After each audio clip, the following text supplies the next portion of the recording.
Et salut la team rude des joueurs, on se retrouve enfin pour le début de cette saison NBA, le début de la saison 2023-2024. Quel kiff, quel régal de vous retrouver.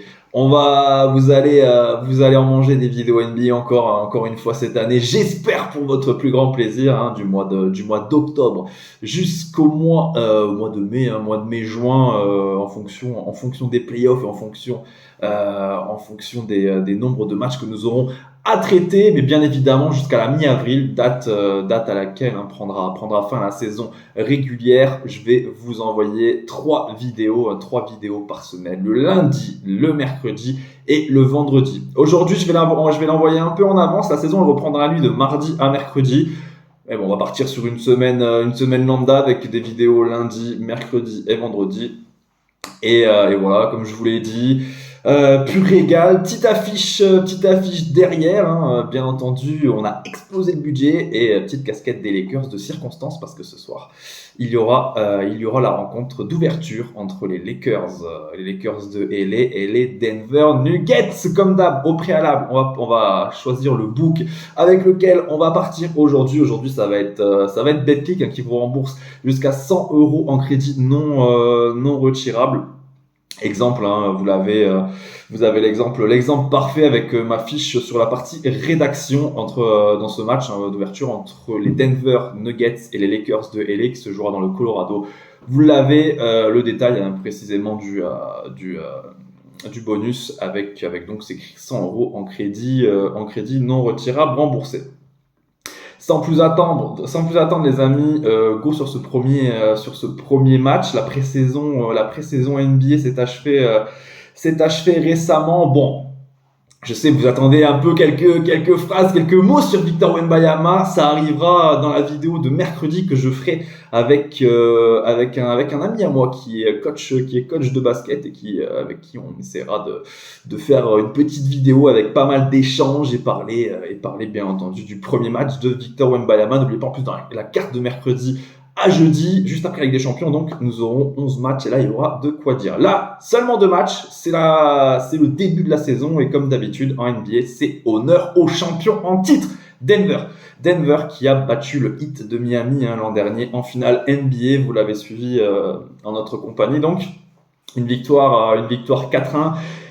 Denver qui n'était pas parmi les favorites pour le titre l'an dernier, qui a réussi à tirer son épingle du jeu au fur et à mesure de la saison grâce à un collectif bien huilé, Jokic qui n'a pas reçu le titre de MVP en saison régulière. Ce dernier a été décerné à Joel Embiid, mais j'ai envie de vous dire, il s'en tape complet le Serbe. Il a quand même réussi à gagner son premier titre NBA, le premier titre de la franchise pour Denver et son premier titre de MVP des finales qui auraient très bien pu aussi tourner, qui auraient très bien pu arriver dans l'escarcelle de Jamal Murray qui lui a été monstrueux également en play-off. Mais belle histoire honnêtement, même objectivement, même si personnellement je suis pas j'aime bien Denver, mais ça va. Je veux dire, c'est quand même sympa quand une franchise ouvre son compteur, d'autant plus que Denver est écrit en 1963, premier titre NBA. Honnêtement, félicitations à eux.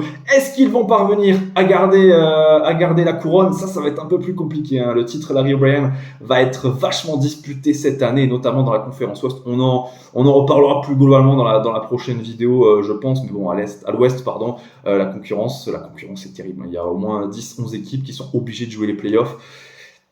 Ça va être très délicat pour toutes ces franchises. En tout cas, Nuggets, Lakers, pour ce match d'ouverture très important. Personnellement, j'ai envie de tenter la surprise Lakers. Pourquoi? Denver contre Los Angeles. Moi, je vous avoue, je n'accorde pas énormément de crédit à la pré-saison. Vous pouvez regarder les résultats de la pré-saison pour Denver et LA. Ils sont détaillés en long et en large dans la partie rédac. Mais généralement, vous allez voir... C'est jamais l'équipe A qui joue, les mecs sont souvent au repos, ça joue 15-20 minutes grand max. Et voilà, il y a rien à déterminer dans des matchs de pré-saison et c'est très compliqué de tirer quelque chose. Donc moi, je vais me fier à ce que je vois. Nuggets, Lakers, aucune blessure majeure avant cette rencontre entre ces deux équipes, en tout cas parmi les gros joueurs, ils seront tous là. Et moi, j'ai envie de tenter les Lakers. Pourquoi ? Parce que personne ne les voit encore cette année. Ils sont pas forcément respectés chez les bookmakers. Je crois qu'ils ont une cote à peu près à 14 pour remporter le titre.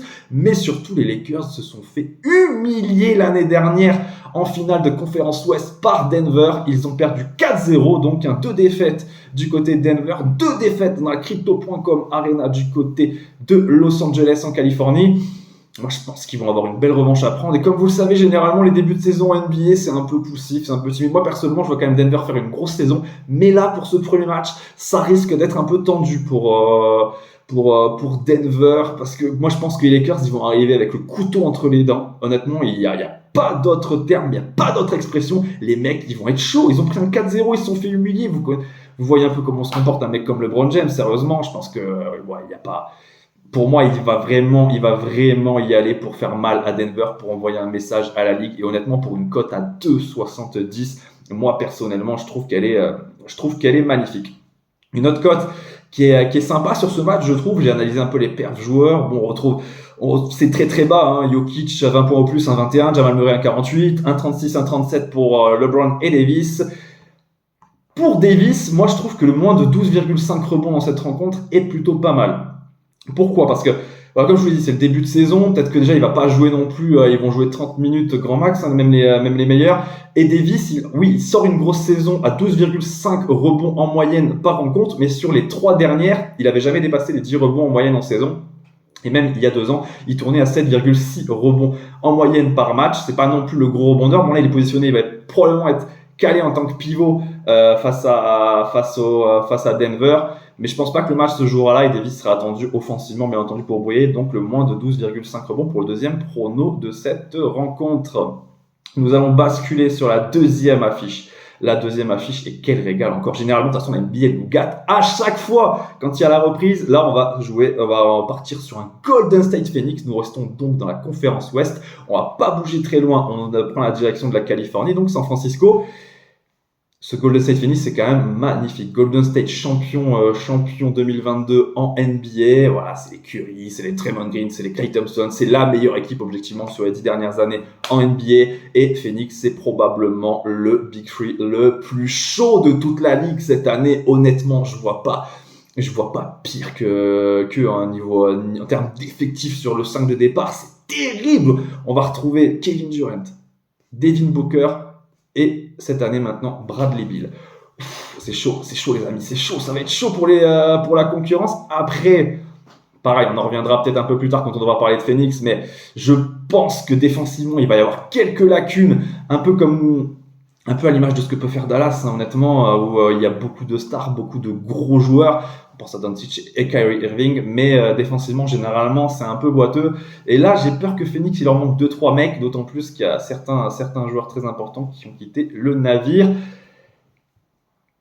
Moi, personnellement, je vois Golden State à la maison.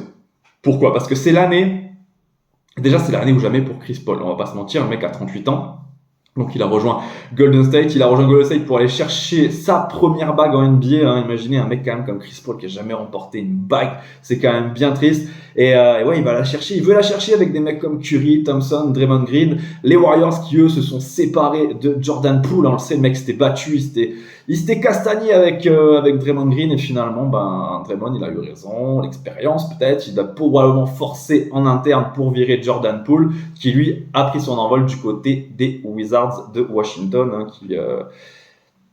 voilà un effectif qui a été légèrement bousculé, un 5 de départ qui est monstrueux du côté de Golden State, une pré-saison remarquable, mais bon, comme je vous l'ai dit, j'accorde pas énormément d'importance, j'en ai pas trop parlé avant, je vais pas trop en parler sur cette rencontre. Moi, je vois les Warriors à la maison parce que d'une part ils sont très solides, très costauds en Californie, historiquement. Et oui, comme je vous l'ai dit, en plus Chris Paul, il y a une petite revanche à prendre mine de rien sur cette équipe de Phoenix. Golden State à l'expérience, pour moi, ça peut le faire. On a en revanche le gros pépin physique pour cette rencontre. La grosse blessure, la blessure majeure, c'est celle de Draymond Green. Alors il était forfait, là il passe en questionable Il me semble, hein, j'avais regardé avant de faire la vidéo, il n'est pas certain de ne pas jouer, mais je pense qu'il ne faudra pas trop compter sur lui, d'autant que quand on regarde les statistiques, quand on regarde les cotes proposées chez les bookmakers, en aucun cas le nom de Draymond Green n'est apparu. Donc moi je pense qu'il ne jouera pas cette rencontre, mais même sans Draymond Green pour une première, moi je vois Golden State et je vois pas une grosse saison mine de rien pour les Suns. Pareil, on en reparlera peut-être un peu plus tard. Et un autre pari sur cette rencontre, pourquoi pas le gros match de Chris Paul pour sa première avec les Warriors, qui lui est plutôt intéressant en pré-saison pour un temps de jeu 14-15 minutes, grand max, plus de 23,5 points à 1,82, ce qui me semble plutôt correct. Voilà, j'en ai terminé avec cette première vidéo les amis. N'oubliez pas, mercredi entre midi et 13h, je vais poster une vidéo avec MZ, comme je vous l'ai dit, coach de basket. Et il va nous apporter son analyse et son expertise. N'oubliez pas, les jeux d'argent sont interdits aux mineurs. Il n'est pas nécessaire de miser des grosses sommes pour kiffer les amis. Là, vous avez une belle cote avec les Lakers à 2,72. Pourquoi pas mettre une petite somme là-dessus. Voilà, j'en ai terminé. Je vous souhaite une excellente journée, d'excellents matchs de Ligue des Champions. Et n'oubliez pas de rester éveillé pour ces deux grosses affiches. Ciao, ciao les amis.